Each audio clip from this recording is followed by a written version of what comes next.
Good afternoon, friends. Welcome to the KLAI's platform. I am your host, Piraji. Today we have a very special guest with us, Mr. Anubhav Singh.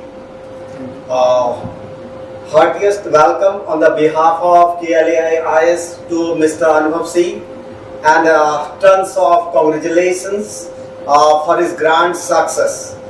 I must tell you, in 2015, he did BTech from IIT Roorkee. After that, he did not take up the job, and directly he came on the dice. And in 2016, hoping in his very first attempt, he got IRS. And in the next attempt only, it is not a slice of luck. Rather, in 2017, he holds All India rank 8. What a hoping success, and he is from a very humble background. His father, a simple farmer. So welcoming you also, and from Kiran family. Thank you very much. And some of the questions the candidates want to hear it from you.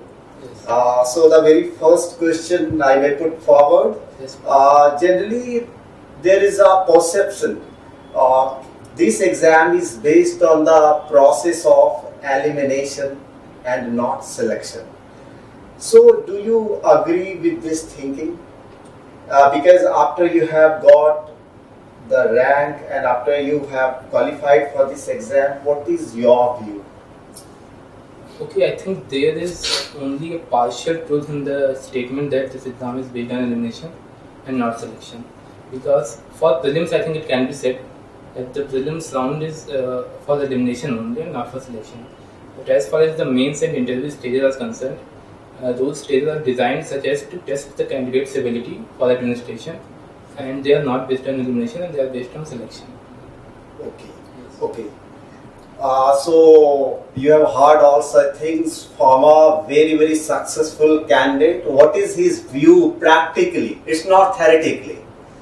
So the next question is, how did you make this success possible? Any specific strategy you would recommend to the future candidates for the success in this exam? Yes, as far as the any special strategy is concerned, I was a normal candidate like all of you, and just that I tried to strike a balance between my personal life and between my preparation. So I always used to enjoy with friends. I used to go out with them. I used to talk to my family. I used to spend time with them, and also I tried to maintain an 8 to 10 hour schedule for everyday study. So I think that is the key to my success. That I maintained a balance between my life and between my preparation. So the myth, what is there in the market, in the society, you can hear. What is the reality and what is the myth? Basically, we have heard that we have to go for such long hours, just dedicating everything else. Okay, now, so it is not like that. What he has told, 8 to 10 hours of quality. Yes. Quality study means that is qualitative, not quantitative. Okay, so it is the quality that matters as per his own statement. Yes. So let us go through the next question. What was your source of inspiration? Whom would you like to give credit for your success? Okay, first of all, I would give the credit of my success to my parents, my family, and my friends. They have been a pillar of strength throughout my struggle, and they have supported me all along the route of the success. And apart from that, I think their constant support and motivation always inspired me to achieve the success, not only in this examination but in the life in general also. So you have heard the thing, dedicating the success to parents. It's special in everybody's life, okay, and to friends and to the relatives as well. So the next question.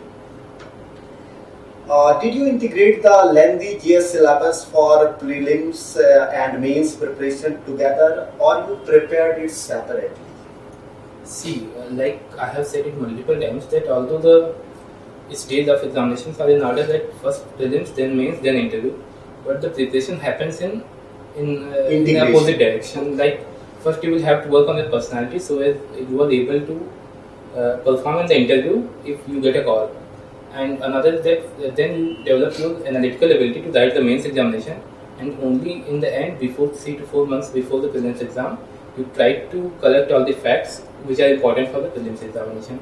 So I think one should integrate the syllabus which is common in prelims and mains, and prepare that syllabus with a mains perspective, like in an analytical perspective.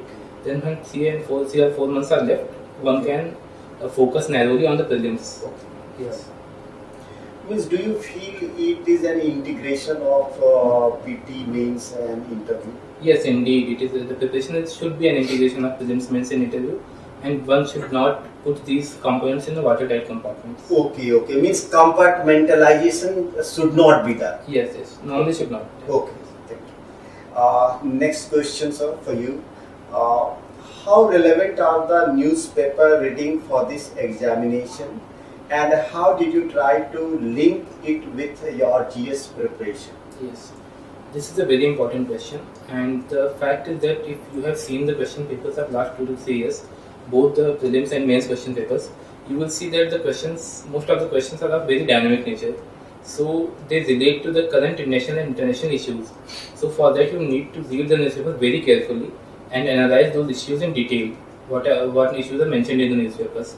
So newspaper reading with proper perspective is the need of the time as far as the current pattern is concerned. So one should not only read it for the sake of reading it, but one should analyze those issues in detail, and also, if possible, search.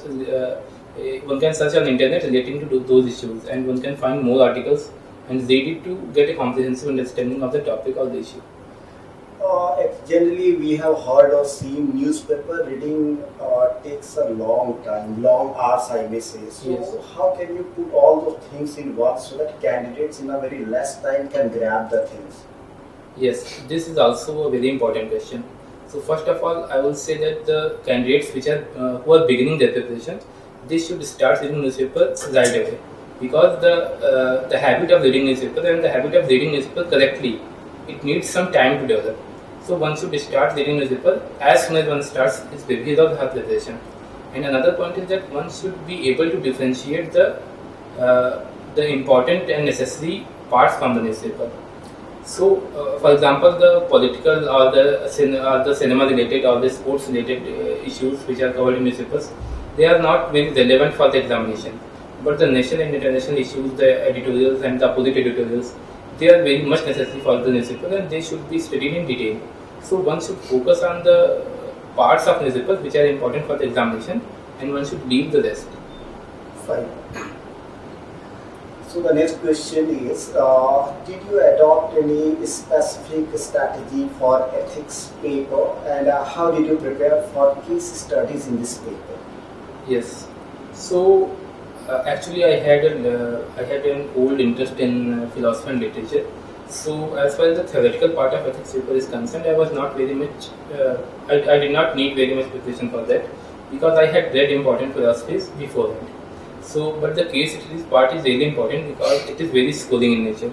So what I did was I took a look at toppers copies of ethics, and I tried to find out a pattern between them. So when I deciphered the pattern, I tried to follow that pattern, and also with my inputs I developed my own pattern to write the case studies.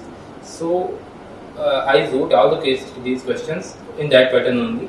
So it helped to save my time in examination because I had a set pattern.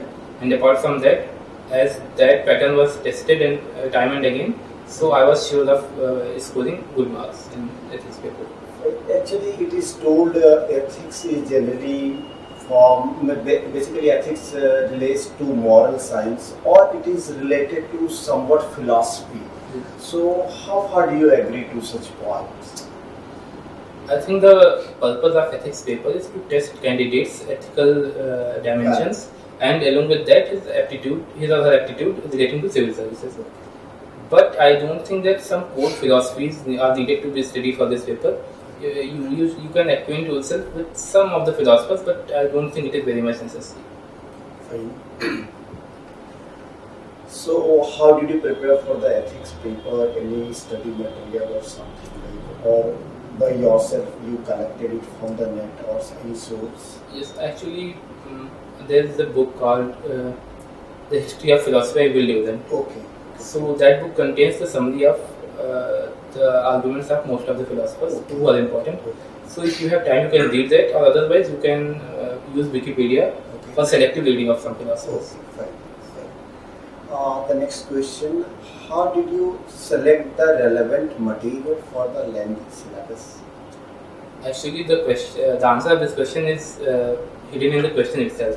Okay. So that most of the candidates do not take a proper look of the syllabus. So if they take a proper look of the syllabus, they will find that the syllabus is very restrictive and very specific in nature. So for example, if you are studying world history, you don't need to cram all of the world history. You just need to understand those topics which are exactly mentioned in the syllabus. So in that way, you can reduce your syllabus and you can reduce the study material as well.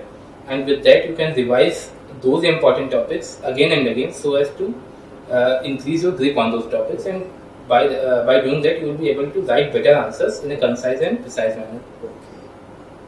Fine. So it is all about selecting the things in a proper way to understand the nature of the questions. Exactly. The next question, what is your opinion regarding making notes for preparation? Yes, this is also a very common question which is asked by the student time and again. The answer to this question is that the most important criteria with respect to note making is that if you are making notes, you should make your notes in such a manner that you are able to revise them in the time of examination. If you are not able to revise the notes, there is no purpose and there is no utility in maintaining the notes. So maintain your notes in a concise and precise manner so that you can revise them again and again. So did you make, obviously you would have made notes for yourself, and I have heard means you in mathematics, in the optional subject, you are the first topper in all over India. Well, I think that is true, but I haven't verified that. Okay. But I think that is true. So I did maintain notes. But I maintain notes only for the current topics. Okay.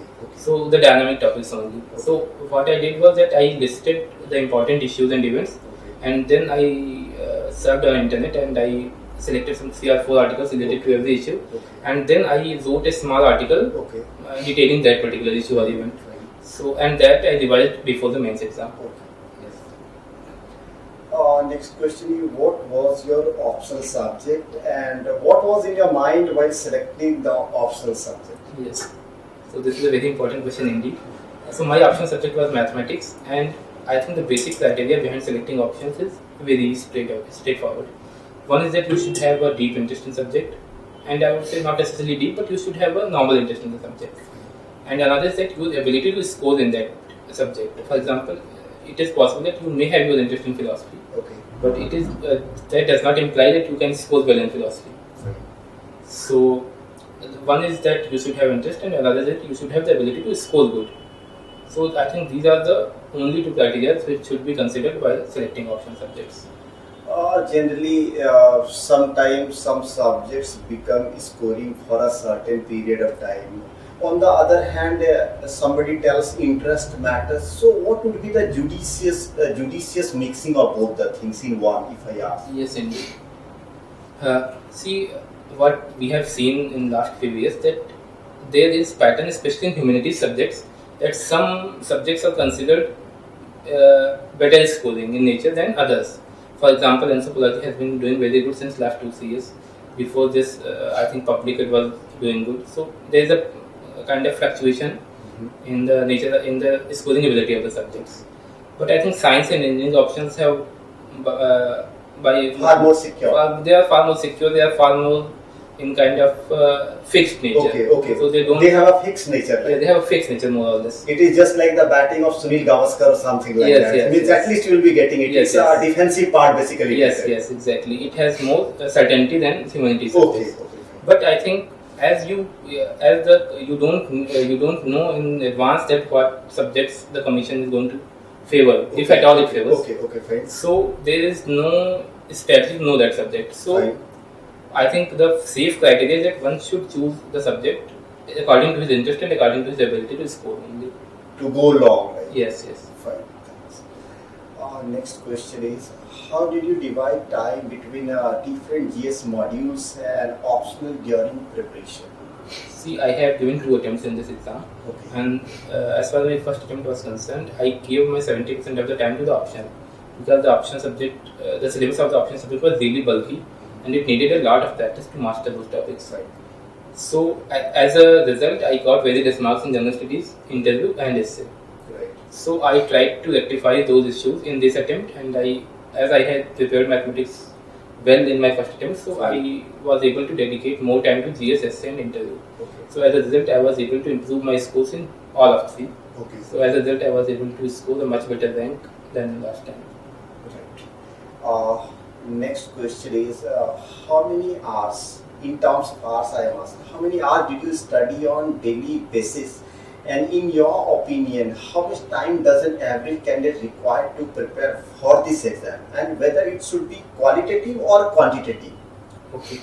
I think quality is much more important than quantity. Okay. So I think an average candidate, if he is sincere and serious regarding the examination, Okay. he will need 1.5 years to complete the syllabus for this examination. Fine. And as far as the daily Hours. studying hours are concerned, Okay. Okay. for a normal candidate, 8 to 10 hours are Enough. It is are- enough, are- sufficient. yes, it is sufficient to prepare for the examination in normal. What was your answer writing style? Was it in a paragraph format or in bullet points? Yes. And in both the things, which format to be selected so that you can see at the 11th hour? Yes. So the point is that both types of candidates who have written in bullet point format or who have written in paragraph format, both type of candidates have scored good and bad marks in the GS paper. So the point is that content matters and presentation matters more than these trivial details. Traditional things. So what happens is that if the question demands, so you have to look at the demand of the question and your aptitude or ability to write in a particular manner. So that are the two only things which needs to be considered, and I don't think there is a selection that you should choose this or that. Okay. So that shouldn't be there, and you should take a look at the question itself, and you should analyze your own ability and with all your suitability. So depending upon that, you should choose your format. Means the best way to tell means the best thing is we have to understand the nature of the questions. What it demands. Exactly. For example, if the question demands that enumerate the details of national water policy. Okay. So you should you should write 8 to 10 points Fine. detailing the policy parameters. Fine. And for example, if you are asked to analyze any issue, for example, analyze the problems in Manrega, then you should write in a small paragraphs detailing the problems in Manrega. Okay. Yes.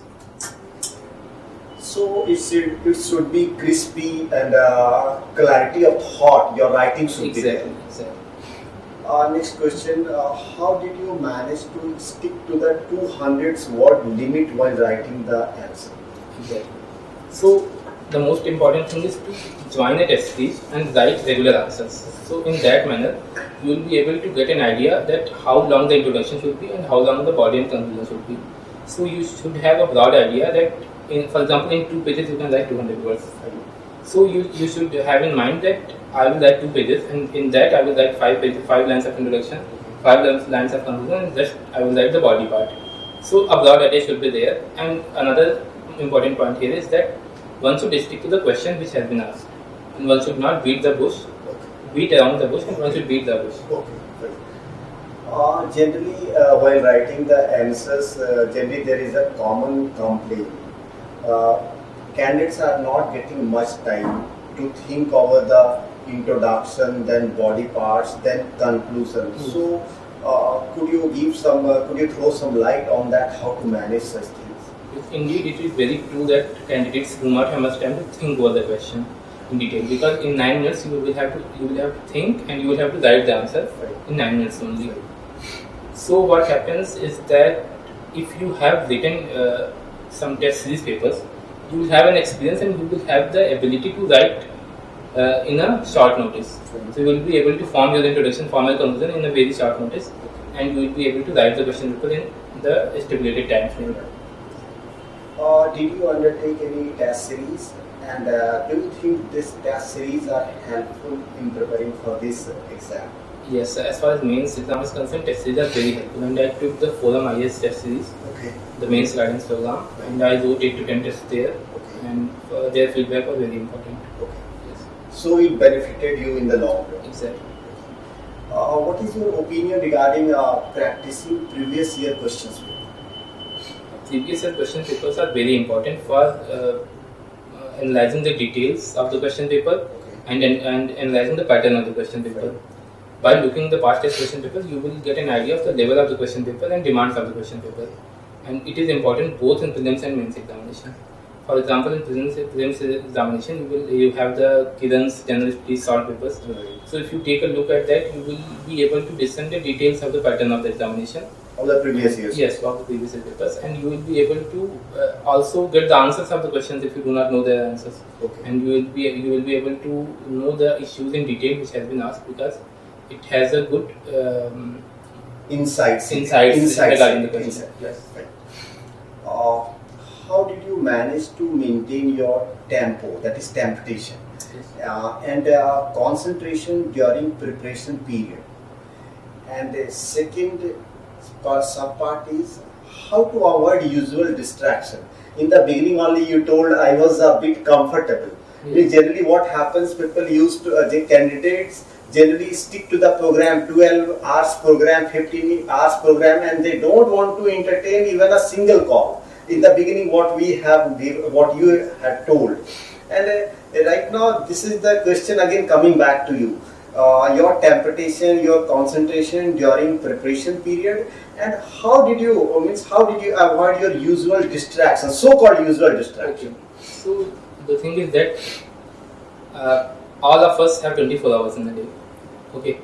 If we are studying 8 hours, for example, after that we have left with 16 hours in a day, and I think 16 hours are more than enough to, along with to dispose with your daily activities. You can find your time for your hobbies, your friends, and your family. So I don't think that studying for 8 hours is a very big problem. So you have, for example, you can spend 2 hours of your time with your family, 3 or 4 hours time with your friends.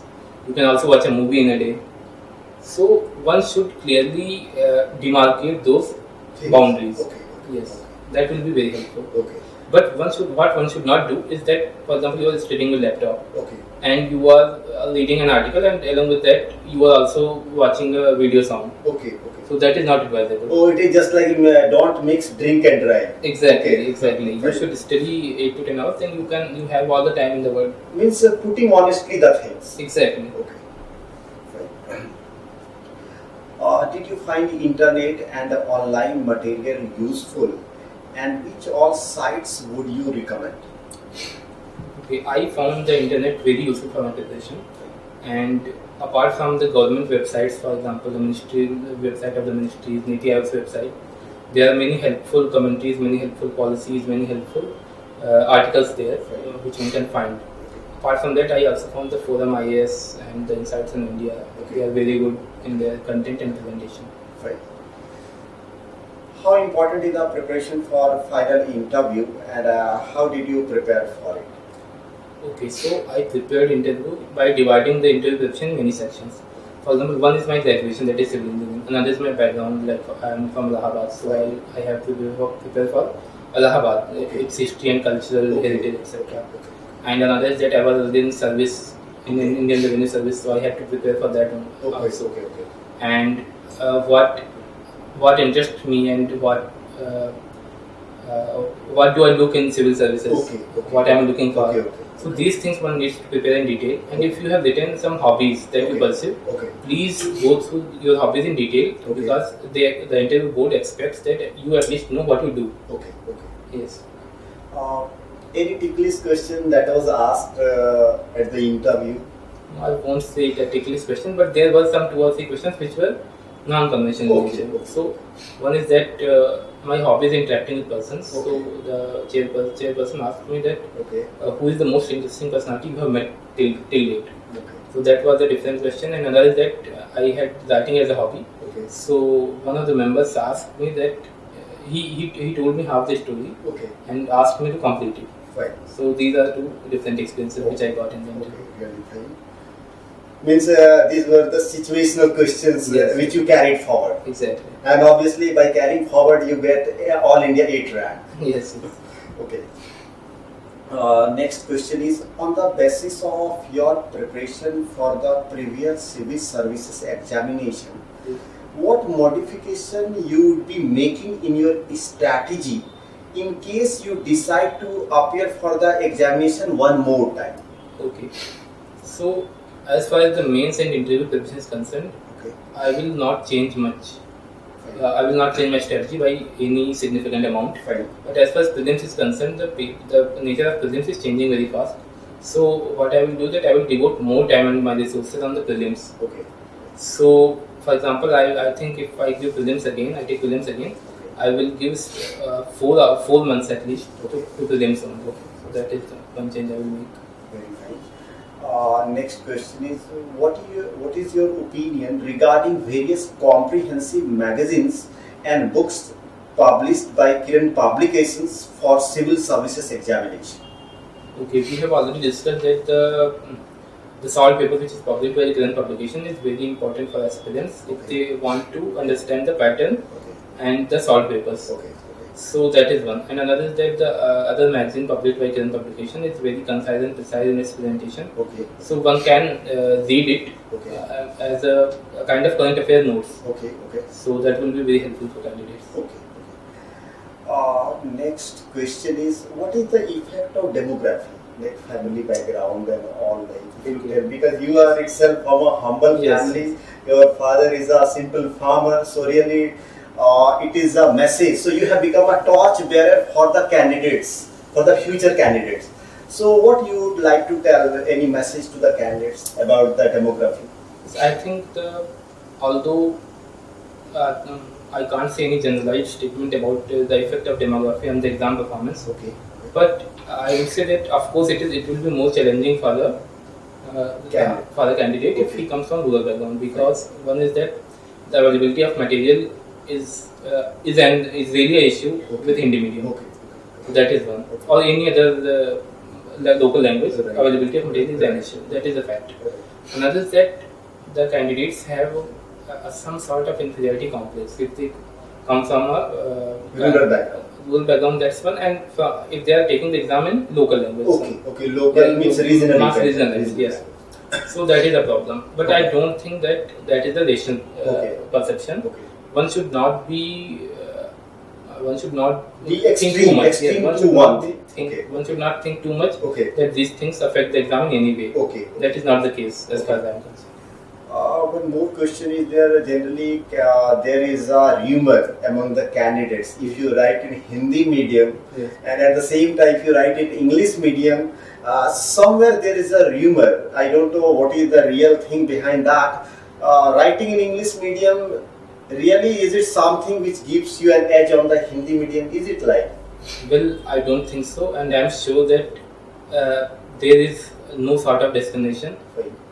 Either in the mains examination or in the interview stage. I have seen the candidates scoring much more marks in written exam and in interview from Hindi medium than English medium candidates. So I don't think this is true. This is a perception which exists in many minds, but I don't think this is the reality. What is your advice for future civil service aspirants, and how should they keep themselves motivated during the exhaustive and lengthy preparation for this examination? Means there is a breakdown in between. Yes. Somehow. So please give some kind of things so that they can get it. First and foremost thing is that one should not make it an issue of life and death.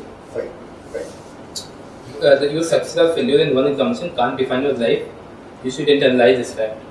Another is that don't make this exam your life. Your life has other dimensions as well, and you should explore them as well when preparing for the exam. So by doing that, you will be able to strike a balance in your life, and you will not feel like you said any breakdown during the preparation of the examination. So that is my only advice to the future candidates, that they should strike a balance. Last message to the candidates on your behalf. As my last message, I would like to. And because you are from the rural background, so you have become the torch bearer of the society. So please give them something so that they take that very torch from you and they start going in that very way. Yes. Like I have stated time and again that background of any candidate does not matter to the commission. The commission tests your ability to administer, and that is the only thing you should focus on while preparing. There is no distinction of any sort at any stage in the exam process. So in that sense, it is a very fair examination and it gives everybody an equal chance. Okay. Yes, so I would say the candidates that they should stay motivated, they should strive hard for success, Okay. and not only for success but also for national service and excellence also. So that is my message to the future candidates. Okay, so these were all the mantras from Mr. Anubhav Singh, and wishing him all the best in his life. Thank you. Thank you, sir. Thank you.